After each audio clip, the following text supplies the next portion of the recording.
લોકમત ન્યૂઝમાં આપનું સ્વાગત છે। વડોદરા શહેરના સમા વિસ્તારમાં આજે એક સવારે અકસ્માતનો બનાવ બનતા થોડીવાર માટે અફરાતફરી મચી જવા પામી હતી। સમા પૂનમનગર 4 રસ્તા નજીક ગાયત્રી પાર્ક પાસે ખાનગી કંપનીની બસ મંદિરના શેડ સાથે અથડાતા શેડ ધરાશાયી થઈ ગયો હતો।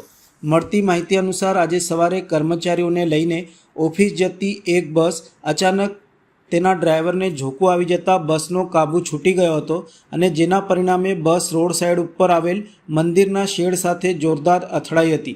આ અથડામણ એટલી જોરદાર હતી કે મંદિરનો શેડ ધડાકાભેર તૂટી પડ્યો હતો અને મંદિરને નુકસાન થયું હતું। આ બનાવ દરમિયાન મંદિર ખાતે પૂજા કરતી એક મહિલાને સદનસીબે બચાવ થયો હતો, જેથી મોટી દુર્ઘટના ટળી હતી।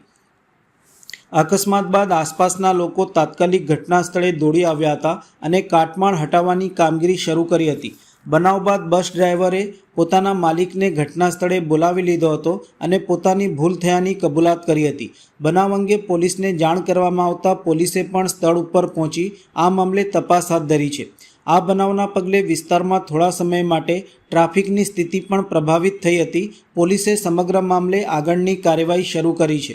પૂનમનગર 4 રસ્તા મારા મત વિસ્તારની અંદર આજે સવારે 7 વાગ્યાની આજુબાજુમાં એપોલો કંપનીની બસ જે ત્યાંના એમ્પ્લોઈઝને લઈને જતી હતી એ બસ ડ્રાઈવરને ઝોકો આવી જવાથી 8 મીટરના રોડ વચ્ચે એક મંદિર હતો, એ મંદિરના બસે ટક્કર મારેલી।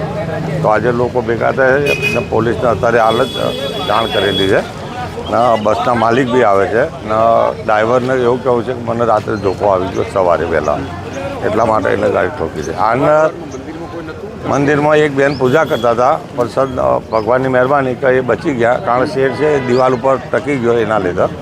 ને બીજા બી આજે તો 11 છે, તો ભગવાનની મહેરબાની કે કોઈ અંદર હતું નહીં, ને કે જાનહાની મોટી થતી।